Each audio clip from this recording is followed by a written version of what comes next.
Ya, jumpa lagi dengan saya Pendeta Rio Panggabean. Kita ketemu di hari Kamis pagi yang luar biasa ini, yang biasa kita sebut Give Menyapa. Dan saya percaya saudara sudah menunggu setiap minggunya di hari Kamis, karena begitu banyak para hamba-hamba Tuhan yang memberikan kepada kita nasihat atau mengingatkan kita tentang bagian firman Tuhan. Nah, Kamis yang indah ini saya ingin memilih tema kepastian di antara ketidakpastian. Kepastian di antara ketidakpastian. Dan kita akan belajar dari hidup seorang bapak yang punya anak banyak, yang kalau di sekolah minggu dikatakan Abraham. Sebelumnya kita berdoa. Bapa di dalam surga, terima kasih untuk kebaikan-Mu. Hamba boleh kembali ada di hari Kamis pagi ini dalam acara Give Menyapa. Oleh karena itu pakai hamba-Mu untuk menyatakan isi hati-Mu dengan bahasa yang sangat sederhana, sehingga siapapun yang mendengarnya mengerti. Bahkan ketika kami akan mulai keluar melakukan aktivitas kami akan keluar dengan satu kepastian bahwa waktu kami bekerja, waktu kami keluar, waktu kami belajar, waktu kami melakukan tanggung jawab kami sepanjang hari ini, maka kami akan berhasil. Terima kasih Bapa, dalam nama Tuhan Yesus Kristus hamba-Mu sudah berdoa dan mengucap syukur. Amin, amin, amin. Puji Tuhan. Mari kita lihat bagian firman Tuhan yang terdapat di dalam Kejadian 12. Berita atau cerita tentang pemanggilan Abraham. Kita lihat di dalam Kejadian 12 ayat yang pertama dikatakan begini.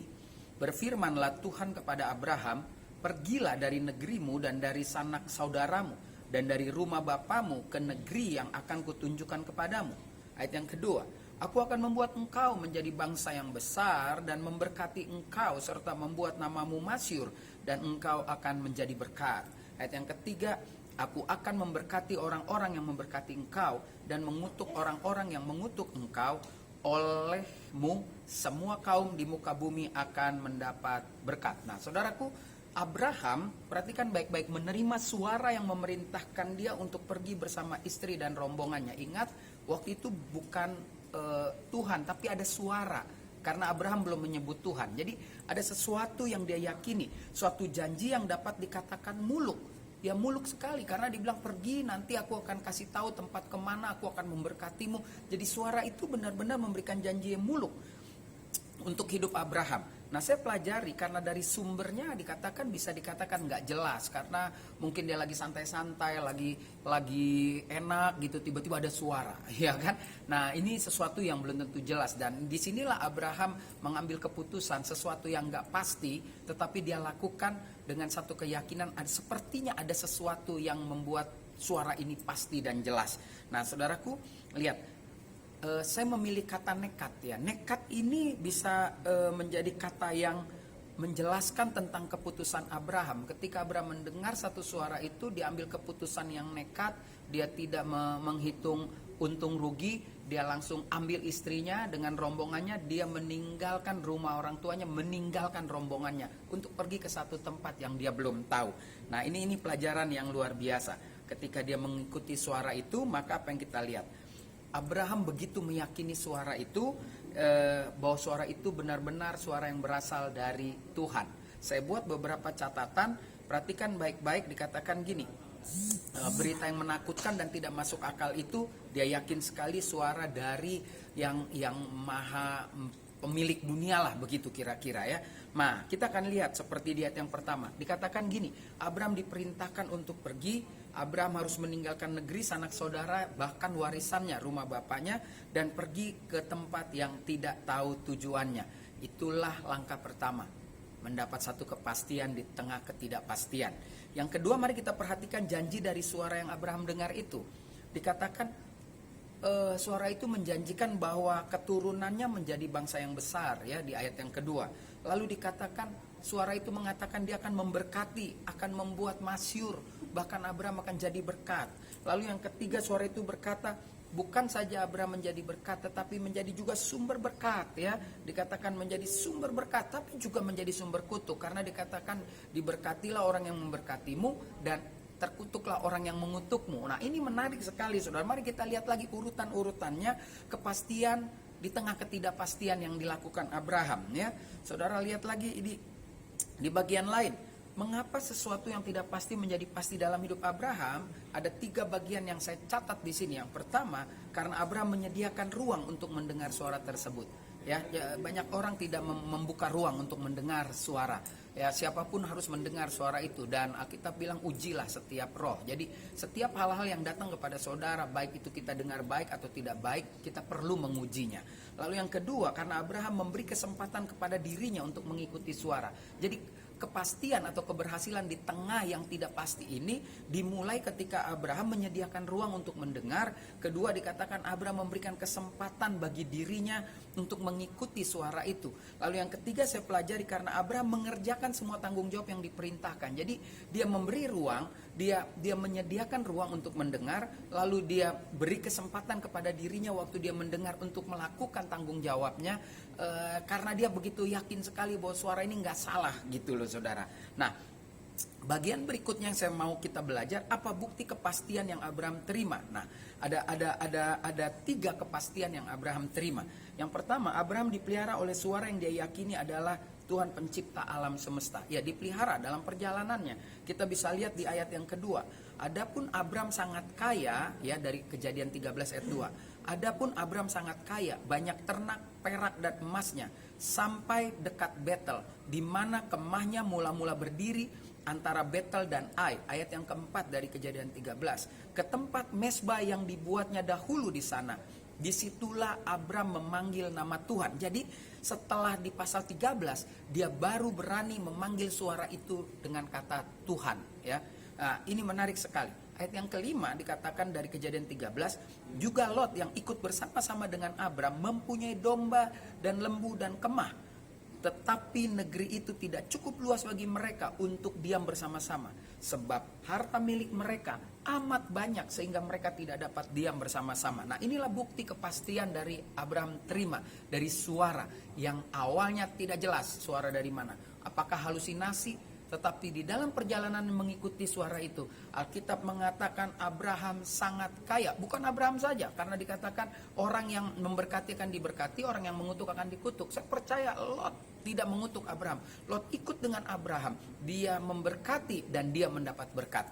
Ini luar biasa sekali. Nah, yang kedua, apa bukti kepastian yang Abraham terima? Perhatikan baik-baik. Yang kedua, terjadi penepatan janji dari suara yang menjanjikan itu. Ya, suara itu baru dikatakan Abraham Tuhan pada Kejadian 13 ayat 4. Jadi sebelumnya itu suara seperti halusinasi atau suara atau mungkin tekanan hidup dan lain sebagainya. Tetapi yang kedua, ada bukti kepastian yang diterima, ada penepatan janji. Di dalam Kejadian 21 ayat 1, 2 dan 3, di situ dikatakan begini. Tuhan memperhatikan Sarah seperti yang difirmankannya, dan Tuhan melakukan kepada Sarah seperti yang dijanjikannya. Ayat yang kedua dari Kejadian 21, maka mengandunglah Sarah, lalu ia melahirkan seorang anak laki-laki bagi Abraham dalam masa tuanya, pada waktu yang telah ditetapkan sesuai dengan firman Tuhan kepadanya. Ayat yang ketiga, Abraham menamai anak yang baru lahir itu Ishak, yang dilahirkan Sarah baginya. Jadi yang kedua pelajarannya kita lihat apa bukti kepastian yang Abraham terima. Terjadi penepatan janji dari suara itu bahwa dia akan punya keturunan, dan keturunannya itu banyaknya seperti pasir di laut, bintang di langit. Jadi sudah 2 bukti kepastian yang Abraham terima sejak dia mendengar suara dan pergi meninggalkan keluarganya. Pertama, Abraham dipelihara dengan suara yang dia yakini adalah Tuhan pencipta alam semesta. Yang kedua, terjadi penepatan janji dari suara yang menjanjikan. Dan yang ketiga, apa bukti kepastian Abraham terima itu semua?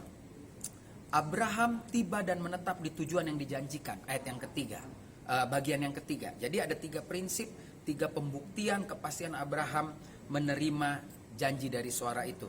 Perhatikan di Kejadian 13 ayat 12, 13, 14 dan 15 dikatakan begini. Abraham menetap di tanah Kanaan, tetapi Lot menetap di kota-kota lembah Yordan dan berkemah di dekat Sodom. Ayat 13. Adapun orang Sodom sangat jahat dan berdosa terhadap Tuhan. Ayat 14. Setelah Lot berpisah daripada Abraham, berfirmanlah Tuhan kepada Abraham, pandanglah sekelilingmu dan lihatlah dari tempat engkau berdiri itu ke timur, ke barat, utara dan selatan. Ayat 15. Sebab seluruh negeri yang kau lihat itu akan kuberikan kepadamu dan kepada keturunanmu untuk selama-lamanya. Lihat, perhatikan baik-baik saudara, apa bukti kepastian yang Abraham terima? Abraham tiba dan menetap di tujuan yang dijanjikan. Ternyata tujuannya adalah tanah Kanaan. Dan kalau kita perhatikan peristiwa sejarah ini, maka pada akhirnya nanti keturunannya Abraham, Ishak, Yakub, lalu terus sampai pembuangan, sampai mereka merantau ke Mesir, toh mereka kembalinya juga ke tanah yang dijanjikan, yaitu tanah Kanaan. Hingga saat ini bangsa Israel juga tinggal di tanah Kanaan. Nah, saudaraku, kita sudah belajar dengan luar biasa sekali. Pelajaran dari kepastian di antara ketidakpastian melalui hidup Abraham, kita dapati ada 4 bagian yang luar biasa. Bisa dicatat, dengar baik-baik. Yang pertama, kalau kita mau seperti Abraham, kita mau melangkah pasti ke depan, walaupun kita tahu belum pasti. Karena kita nggak tahu besok ini hujan atau tidak, atau kita nggak tahu apakah kita besok masih ada di dunia. Tetapi marilah kita dengan pasti melangkah. Ketika dunia mengatakan tidak pasti, tetapi kita terus pasti melangkah. Yang pertama, buka hati untuk mendengar dan menerima pesan Tuhan. Kalau engkau mau melangkah dengan pasti di tengah ketidakpastian dunia ini, buka hati, dengar, terima pesan Tuhan. Yang kedua, bertindaklah dengan iman dalam menikmati hubungan dengan Tuhan. Waktu kita punya hubungan sama Tuhan, nikmatilah hubungan itu. Penuhlah dengan sukacita. Karena saya percaya ketika kita mau lakukan, maka kita akan melihat hal-hal yang luar biasa. Yang ketiga, sabarlah dalam menanti janji-janji yang Tuhan janjikan. Di tengah ketidakpastian dunia ini, engkau punya kepastian ketika engkau mau sabar untuk menerima janji-janji Tuhan. Dan yang terakhir, yang keempat, yakin dan percaya bahwa Tuhan tidak akan mengecewakan anak-anaknya. Jadi 4 prinsip yang luar biasa. Saya baca dengan cepat. Bukalah hati untuk mau mendengar dan menerima pesan Tuhan. Yang kedua, bertindaklah dengan iman dalam menikmati hubungan dengan Tuhan. Yang ketiga, sabarlah dalam menanti janji-janji yang Tuhan janjikan. Yang keempat, yakin dan percaya bahwa Tuhan tidak akan mengecewakan anak-anaknya. Itu yang bisa kita pelajari pada pagi hari ini. Dan saya percaya kalau saudara mau ulang lagi, nonton lagi, dan terus kerjakan, praktekkan firman Tuhan setiap hari, maka engkau akan melihat hal-hal yang tidak pasti menjadi pasti dalam hidupmu. Mari kita berdoa. Terima kasih Bapa di dalam surga, kami sudah belajar di waktu yang singkat ini tentang kebenaran firman Tuhan. Dan kami belajar dari Bapa orang percaya, Abraham, yang mendengar suara dan dia meyakini suara itu dari Tuhan. Dan pada akhirnya suara itu terbukti bahwa itu adalah suara Tuhan. Sehingga apa yang dijanjikan ditepatinya. Dan hamba berdoa hari ini, saat ini, untuk seluruh jemaat gereja Injili Firman Tuhan. Siapapun yang sudah menyaksikan tayangan ini, Tuhan lawat. Apapun berkat yang Tuhan berikan kepada Abraham juga akan dinikmati oleh sahabat-sahabat, jemaat-jemaat, secara khusus gereja Injili Firman Tuhan Kelapa Gading. Terima kasih Bapa, ini syukur dan doa hambamu, semua hamba naikkan hanya di dalam nama Tuhan Yesus Kristus, Tuhan dan Juru Selamat kami yang hidup, yang sudah diberkati Tuhan. Mari sama-sama katakan amin, amin. Puji Tuhan, haleluya. Sampai jumpa pada tayangan berikutnya. Saya Pendeta Rio Panggabean. Tuhan Yesus memberkati.